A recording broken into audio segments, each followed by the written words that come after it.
Bienvenue sur ma chaîne YouTube. Si tu es nouveau ou nouvelle, n'hésite pas à t'abonner et à activer la cloche de notification. Dans cette nouvelle vidéo, je vous fais l'analyse mathématique d'un modèle du coronavirus 2019. Hello et bienvenue dans cette nouvelle vidéo. Aujourd'hui, je vais reprendre un modèle plus simple de COVID-19 et par la suite, je vais présenter les équations différentielles et faire l'analyse mathématique jusqu'à la stabilité de l'équilibre sans la maladie. Alors, comme je reprends, j'avais expliqué dans les vidéos précédentes le processus de transmission du coronavirus 2019. Mais dans cette vidéo, je vais me concentrer sur la transmission de homme à homme. Ça veut dire on néglige la transmission qu'il y a entre les pangolins, de pangolin à homme, et donc on va se concentrer sur la transmission de homme à homme. Alors, comme j'avais déjà précisé, ici, je vais considérer que dans ma population, j'ai 4 états en fait. Il y a les susceptibles que je vais appeler S. J'appelle les susceptibles S. Susceptible, ça veut dire qu'une personne qui est susceptible de contracter la maladie s'il est en risque ou s'il entre en contact avec une personne qui est infectée. Alors, je vais mettre les latents. Les latents, bon, c'est pas très clair. Alors, mettons le processus comme ça. Les latents. Alors, ici, que représentent les latents? Les latents, ce sont des personnes qui sont dans la période d'incubation, comme on a dit dans le cas du coronavirus. C'est de 0 à 14 jours, ou disons de 1 à 14 jours, mais la moyenne qui est 5,2 jours, qui est un résultat de l'OMS. Donc, ici, ça, ce sont des personnes qu'on va attendre tous ces jours avant de passer dans cette étape. Alors, par la suite, j'ai les infectieux, les personnes qui présentent déjà les symptômes du coronavirus, et les guéris. Guéris que je mets R, les personnes qu'on a déjà traitées. Vous savez bien, dans les taux des courbes, on présente des personnes qui sont déjà guéries. Alors, le processus de ma modélisation ici commence sur le recrutement dans la population. Ce que j'appelle lambda. Un grand lambda. Alors, pourquoi ce recrutement? On peut même considérer qu'on a fait un confinement total. Mais il y a la naissance dans la population, donc il y a un rajout dans la population, c'est ça que j'ai appelé lambda. Et il y a une progression des susceptibles. Alors, cette progression se passe comment? Lorsqu'une personne qui est susceptible entre en contact avec une personne qui est malade du coronavirus, la personne a le virus, doit traverser les étapes de progression de la maladie, dont j'appelle ici bêta, qui est le taux de contact ou l'efficacité, parce que lorsque vous entrez en contact avec une personne qui a le coronavirus, c'est pas sûr que vous devenez directement malade. Donc bêta représente en quelque sorte la probabilité de contact ou la probabilité pour que vous tombez malade. Donc ici, je vais mettre bêta I pour dire que ça vient de I, divisé par la population totale pour dire qu'une personne qui est malade ne peut pas infecter tous les susceptibles. Alors, maintenant, lorsque les personnes restent toute cette période d'incubation qu'on a dit de 0 à 14 jours, ils développent les symptômes, dont je vais appeler ici une progression θ. Et il y a la guérison. Je vais appeler alpha. La progression vers la guérison. Donc, on a la guérison qui est déjà définie dans des cas de pays. Par exemple, comme dans le cas du Cameroun, on dit qu'on est à 284 cas maintenant. Si on prend 284 cas de personnes infectées, il y a déjà 10 personnes guéries. Donc, on peut faire ce quotient pour essayer d'estimer cette progression. Alors, ici, il y a la mortalité naturelle, parce que même s'il y a le coronavirus, durant toute cette période, il y a les gens qui meurent toujours d'une mortalité qui n'est pas ce virus. Donc, on a la mortalité naturelle également ici. On a la mortalité sur les U. Les I, ça c'est les infectieux, donc on a la mortalité naturelle, plus ce que j'appelle D, la mortalité du coronavirus. Cette mortalité, si on restait encore dans le cas du Cameroun, cette mortalité c'est ce qu'on a. On a 7 morts actuellement, à ce jour dont je parle, divisé par 284, le nombre d'infectieux. Donc on a ce taux-là qui peut être exprimé ici. Et ici, on a la mortalité des personnes guéries, parce que même si après il y a les gens qui sont guéris du coronavirus, ils peuvent mourir même si la mort n'est pas de ce virus. Alors, voilà, globalement, j'ai présenté mon modèle. Et maintenant, je vais écrire les équations à partir de ce modèle. Donc, si vous ne comprenez pas, vous pouvez poser des questions en commentaire. Donc, comment est-ce que j'écris le modèle? Comme j'avais présenté dans des équations précédentes ou dans des vidéos précédentes, à partir de là, on trouve un système d'équation différentielle S point qui est défini par ça, tout ce qui entre dans S, donc j'ai lambda, moins ce qui sort de S, bêta I divisé par N, S, moins la mortalité qui sort dans S, donc moins mu, S. Et là, pour L, j'ai les bêta I, N qui entrent dans L, bêta I divisé par N, S qui entre dans L, moins la mortalité que j'appelle, pardon, la progression θ, plus la mortalité naturelle, mu, dont j'ai L. Et là, dans la classe de I, j'ai I point qui est égal au recrutement ou la progression θL, ça sort de L, c'est pour ça qu'on a θL, moins tout ce qui sort de U, de I, pardon, il y a alpha qui sort de I, donc on a alpha, plus ce qui sort là de l'autre côté, la mortalité, plus la mortalité due à la maladie multipliée par I, parce que ça sort de I. Et on passe au dernier cas, R point égale ce qui vient de I, la progression des infectieux, les infectieux qui ont guéri, bien sûr, alpha I, moins la mortalité des personnes guéries, cette mortalité-là qui est une mortalité naturelle, R. Voilà. Donc, voilà au final ce qu'on a. On a une équation différentielle ordinaire. Donc, on a une équation différentielle ordinaire, je peux mieux écrire là. Donc, on a une équation différentielle ordinaire qu'on a donnée ceci. Alors, qu'est-ce qu'on fait souvent lorsqu'on a ce genre de système? Une fois qu'on a ce système, on doit montrer l'existence des solutions de ce système. Alors, la première étape dans le processus de l'étude de ces modèles épidémiologiques, on montre l'existence des solutions, que j'appelle LS. Alors, comment est-ce qu'on montre l'existence de ces solutions? On met notre système sous la forme d'un système X point égal à un F de X. X point, ça représente S point, L point, donc c'est un vecteur colonne. Donc X, je peux dire que X égale à S, L, I, R, transposé en vecteur colonne. Et F représente tout ce qu'on a de ce côté. Alors, pour conclure concernant l'existence, on montre juste que cette fonction, elle est localement lipschitzienne. Donc, à partir du théorème de Cauchy-Lipschitz, on conclut l'existence des solutions de ce système. Alors, un autre point très très important dans l'épidémiologie, c'est la positivité des solutions. Très très important parce qu'on ne peut pas étudier une population qui est négative. Alors, en général, pour montrer cette positivité, on a plusieurs méthodes où on peut toujours, parfois c'est placé sur les axes où on dit par exemple que si L, I égale à 0, alors S point égale à lambda, positif, on intègre et on retrouve en général la positivité. Donc, si vous faites déjà des modèles mathématiques, vous êtes capable de répondre à ce genre de questions-là, c'est ce qui concerne la positivité.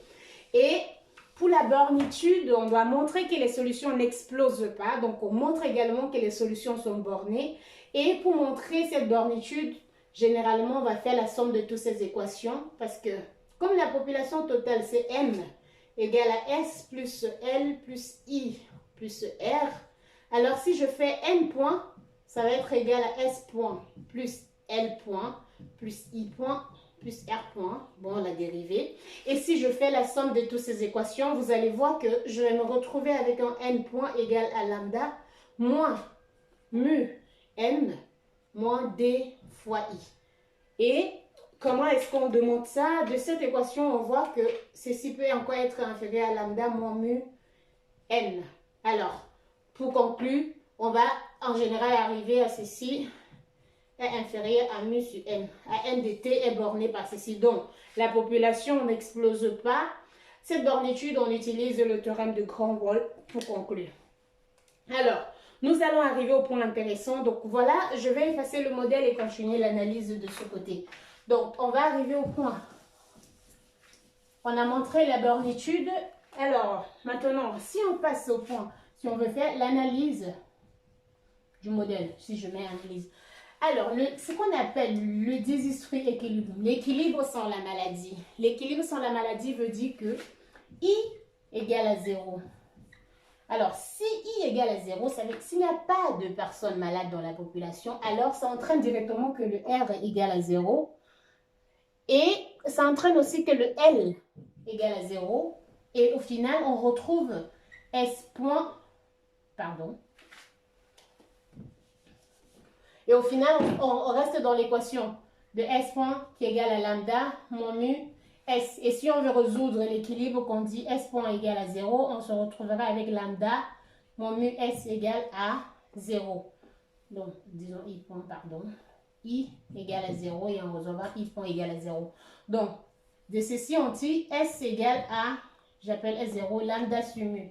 Donc, le désiscrit équilibre que je vais appeler Q0 et en général est ici lambda sur mu 0 et 0. Voilà.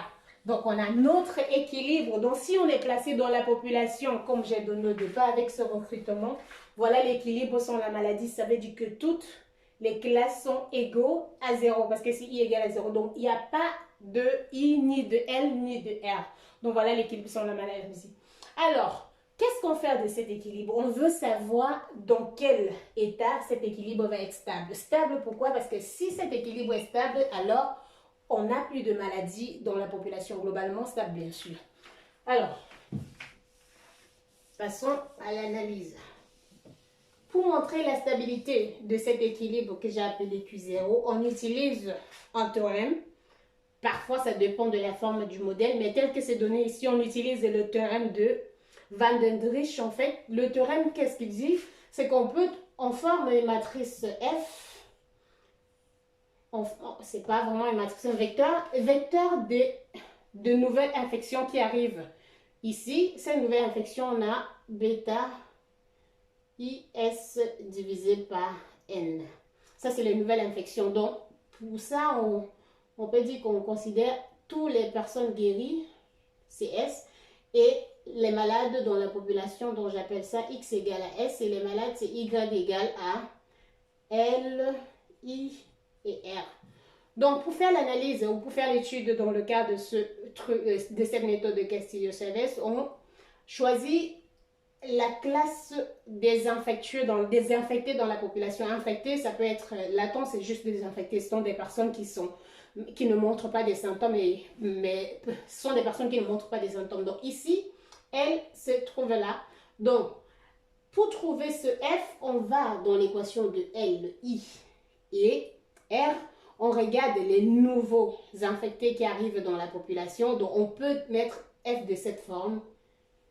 Et en V, qui est défini comme ceci, tout le reste qui est là, en dehors des nouveaux infectés qui arrivent dans la population. Donc, si j'écris, j'ai θ plus mu fois L, moins θ, L, plus alpha plus mu plus D fois I, moins alpha I plus mu R. Alors, pourquoi est-ce que je mets moins au lieu de cette forme? Parce que dans la méthode, normalement, il faut qu'on arrive à mettre notre Y sous la forme de F moins V multiplié par Y. Bon, pas tout à l'heure. Oui, F moins V multiplié par Y. Donc, c'est bien ça, le principe, c'est bien ça le but. Bon, c'est pas clairement écrit, mais c'est bien ça, les entrées et les sorties. Donc, ok, voilà, on a F et on a V. Alors, on trouve on linéarise ces vecteurs autour, ces matrices ou vecteurs, donc F c'est un vecteur, on va linéariser F autour de l'équilibre sans la maladie, donc linéariser autour de Q0, j'appelle ça grand F. Alors, lorsque je dérive cette fonction, bêta I fois S divisé par L. Lorsque je dérive par rapport à L, parce qu'on peut bien... Ici, on a L, I. Lorsque je dérive par rapport à L, j'obtiens moins bêta I S divisé par N au carré. Et si je applique un Q0, I égale à 0, j'aurai 0. Si je dérive cette fonction par rapport à I, j'obtiens bêta S moins dérivé de n, bon, multiplié par n, pardon, moins dérivé de n, moins bêta is. divisé par n au carré. Donc, si vous voyez, si je dérive, je vais me retrouver avec bêta divisé par S0, 0 là, S0 qui est donné de l'autre côté, 0, 0, 0, et là 0 et 0. Et V représente ici la dérivée de ceci également autour de son équilibre. Bon, bien sûr que la matrice jacobienne, si on peut dire comme ça, donc on aura θ plus mu, 0, 0. Et là, on aura moins θ, et là, alpha plus mu plus d, 0, 0. Ici, alpha, et là, mon mu. Alors, vous voyez, j'ai trouvé mon F et mon V. C'est ça, dans cette méthode, on se concentre. En gros, dans la méthode, on va dire grand F et grand V vérifie certaines hypothèses dans le théorème. Donc, vous pouvez retrouver le papier en ligne et vérifier ces théorèmes-là lorsque vous avez un modèle qui est différent de celui que j'applique parce que le modèle vérifie déjà ces conditions-là et je ne peux pas tout présenter dans la vidéo. Alors, pardon. Après avoir calculé ceci, on calcule ce qu'on appelle le taux de reproduction de base, qui est en général noté comme ceci, un ρ de F fois V moins 1. Et ici, le ρ représente la plus grande valeur propre, ou le rayon spectral, pardon, la valeur du rayon spectral de F fois V moins 1. Donc, ici, ce R0, c'est ce qu'on appelle le nombre de reproduction de base. Ce nombre de reproduction de base qui est connu dans le cas du Covid de façon générale, on a dit qu'il est situé entre 1,5 et 2,5. Dans certains pays, c'est vraiment très variable dans le cas de coronavirus qu'on a actuellement. Mais ce taux de reproduction de base, c'est le taux. Comment est-ce qu'on l'exprime? On dit ce taux représente le nombre de nouveaux infectés qui a été le nombre de nouveaux infectés créés dans la population lorsqu'on injecte. Donc, si on prend une population qui est contenue, qui est entièrement les susceptibles et on ajoute un infectieux dans cette population, le nombre de nouveaux infectés que cette personne infectée va créer, c'est ça qui représente ce taux de reproduction de base. Alors, concernant la stabilité de cet équilibre sans la maladie que j'ai appelé Q0, concernant sa stabilité, Q0 est localement asymptotiquement stable. D'après bien ce théorème de Van Dendrich, donc c'est bien d'après son théorème, parce que si on calcule le R0 en utilisant cette méthode, alors lorsque le R0 est inférieur à 1, Q0 est localement asymptotiquement stable si le R0 est inférieur à 1 et instable lorsque le R0 est supérieur à 1. Alors, est-ce que je vais m'attarder sur la méthode qu'il faut faire pour calculer V-1? Non, vous avez V et on peut faire V fois V-1 égale à identité et à partir de là, on trouve facilement V-1. Alors, ainsi, lorsqu'on a une épidémie et lorsqu'on veut réduire ou lorsqu'on veut essayer de réduire l'épidémie, c'est qu'il y a à faire surtout dans ce cas du coronavirus. On a l'expression de R0. Le but, c'est de pouvoir rendre ce R0 inférieur à 1. Alors, ça devient compliqué parce que dans ce modèle, vous pouvez bien observer que ce paramètre que j'ai appelé le taux de contact ou la probabilité de s'infecter lorsqu'on entre en contact avec une personne qui est infectée, ce taux n'est pas connu. Il n'est pas connu. Donc, par conséquent, dans l'expression de R0 qu'on aura, il y aura bien ce taux bêta qui est à l'intérieur. Et pour résoudre le problème ou pour diminuer R0, il faut agir sur tous ces paramètres qui vont être présents dans le modèle. Ce paramètre peut être connu, la mortalité, oui, cette mortalité également, mais il y a ce taux de guérison. On peut également estimer à partir du nombre de personnes guéries, mais ce taux bêta est inconnu et c'est ça qui rend les choses très très compliquées. Alors, donc, concernant l'équilibre endémique, on peut calculer l'équilibre endémique de ce modèle très très facilement et regarder pour sa stabilité locale. Mais bon, je vais m'arrêter là parce que le but était vraiment de montrer la méthode qu'on peut utiliser ou qu'on utilise pour regarder la stabilité de l'équilibre sans la maladie. Je vous remercie d'avoir regardé la vidéo et à très bientôt. Dans la prochaine vidéo, je vais vous présenter le nombre de cas, particulièrement au Cameroun et son évolution.